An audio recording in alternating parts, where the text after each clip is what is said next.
जय श्री बद्री विशाल। आज पुनः महिलाओं के स्वभाव में चर्चा करते हैं, क्योंकि आज सुबह सुबह एक बात मेरे सामने आई कि महाराज मैंने निम्बार्क संप्रदाय से दीक्षा ले रखी है, तो मैं भगवान शिव जी की पूजा कर सकती हूँ क्या। अब महिलाओं का स्वभाव है, कोई कुछ भी बोल देता तो उसको मान लेती है और उनका मन बड़ा विचलित रहता है, करें नहीं करें, और जो भी देख लेती है उसमें लग जाती है। अच्छा, ये महिलाओं की बात नहीं है, काफ़ी जेंट्स में भी चीज़ें देखने को मिलती हैं, लेकिन ये गलत है। क्योंकि ब्रह्मा, विष्णु और महेश, ये तीनों ही जो स्वरूप हैं, ये एक ही परमात्मा परम शक्ति जो है उसी के तीन रूप हैं।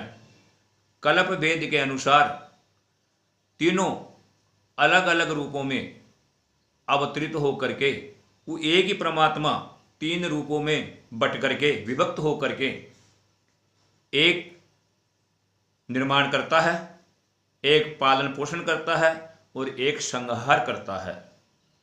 शक्ति एक ही है। कल्प भेद के अनुसार कभी जिस कलम में भगवान शिव होते हैं तो दूसरे कलम में वो शिव विष्णु भी बन जाते हैं, या जो इस कलम में ब्रह्मा हैं वो अगले कलम में नारायण भी बन जाते हैं। शक्ति वही है, उसी शक्ति के तीन स्वरूप हैं। आप जो भगवान शिव जी की आरती बोलते हैं उसमें क्या बोलते हैं? ब्रह्मा विष्णु सदाशिव, ब्रह्मा विष्णु सदाशिव।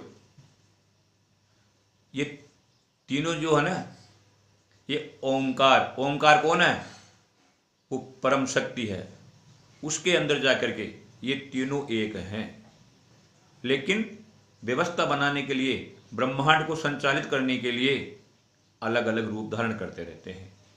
शक्ति वही होती है, लेकिन व्यवस्था बनाए रखने के लिए तीन भागों में विभक्त होकर के इसका संचालन करते हैं।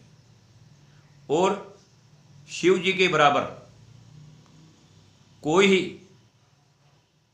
परम वैष्णव नहीं हो सकता, क्योंकि शिव जी लगातार किनका चिंतन करते हैं, किनका ध्यान करते हैं? भगवान राम का। और राम जो है वो वैष्णव से संबंधित है। तो भगवान शिव ही स्वयं साक्षात परम वैष्णव है, और वो ही परमात्मा को, राम को भजते हैं। तो फिर आप और हम इनमें भेद कैसे कर सकते हैं? और अगर भेद करते हैं तो अपन अपने आप को गर्त में डालते हैं, खड्डे में डालते हैं। तो इस खड्डे से बचने के लिए आप तीनों को एक ही मान करके इनमें भेद नहीं करना चाहिए और त्रिदेवों की ही पूजा आराधना करनी चाहिए, क्योंकि तीनों एक ही है, अलग अलग नहीं है। शिव पुराण में साफ साफ लिखा गया है, क्या देखने को मिला है? नारायणम पुनर्ब्रह्मा, यानी कल्प वेद के अनुसार जो अभी नारायण है वो अगले कल्प में ब्रह्मा हो जाते हैं। और ब्रह्मांडम च पुनर्भव, और जो ब्रह्मा है वो पुनः नारायण बन जाते हैं अगले कल्प में। एवं कल्पेशु कल्पेशु ब्रह्म विष्णु महेश्वरा, यानी अलग अलग कल्प में जो ब्रह्मा और विष्णु हैं वो अलग अलग चेंज होकर के अलग अलग रूप में अवतरित हो जाते हैं। बाकी है कौन? वो परम शक्ति एक ही है। उसी शक्ति के अलग अलग रूप बना करके अलग अलग विभक्त हो जाते हैं अलग अलग कल्प में। शक्ति एक ही है, तो इनको अलग नहीं देखना चाहिए। अगर कोई इनमें भेद देखता है तो अपने आप का नुकसान करता है। और क्या लिखा है? परस्परेण जायन्ते परस्परस हितेषण तत्कल्पांत वृत्तांत मधिकृत्य महर्षिभिः, यानी कल्प भेद के अनुसार परस्पर आपस में जो ब्रह्मा विष्णु महेश है वो अपने स्वरूप चेंज कर करके अवतरित होते रहते हैं और इस सृष्टि का संचालन करते हैं। तो परम शक्ति को मानते हुए, तीनों को एक ही मानते हुए आपको आराधना करनी है, आपको तीनों की ही भक्ति करनी है। किसी से एक दूसरे को भेद नहीं करना चाहिए। और भगवान शिव स्वयं साक्षात परम वैष्णव है। भगवान राम की आराधना करते हैं, भगवान राम को भजते हैं। तो जब भगवान शिव ही भगवान विष्णु को भज रहे हैं, भगवान राम को भज रहे हैं, तो वही आपस में एक दूसरे को भेद नहीं कर रहे, तो अपन उनमें भेद करने वाले कौन हो सकते हैं? नहीं करना चाहिए। और भगवान राम ने स्वयं कहा है, क्या कहा है? शंकर प्रिय मम द्रोही, शिव द्रोही मम दास, ते नर करहि कल्प भरी, घोर नरक मऊवास।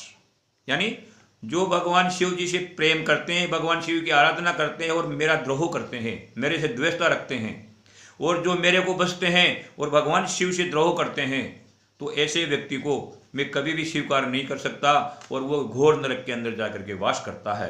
यानी इनमें जो आदमी भेद समझता है और एक दूसरे की पूजा आराधना नहीं करता, एक दूसरे का द्रोह करता है, तो वो अपने आप को नरक का गामी बनाता है। इसमें कोई दो राय नहीं है, कोई शक नहीं है। तो प्रत्येक व्यक्ति को इस परमात्मा को रूपी त्रिदेवों को मानते हुए, इनमें कोई भेद न करते हुए, ब्रह्मा विष्णु सदाशिव जानत अविवेका, यानी इन तीनों को जो अलग अलग देखता है वो अविवेकी है। प्रणवाक्षर के मध्य ये तीनों एक, जो परम शक्ति, प्रणव का मतलब परम शक्ति, वहां जाकर के तीनों एक ही होते हैं, और तीनों को एक ही मान करके परम परमात्मा की आराधना करनी चाहिए और सदगति को प्राप्त करना चाहिए। किसी प्रकार का कोई भेद नहीं समझना चाहिए। जय राधे, जय श्री कृष्ण।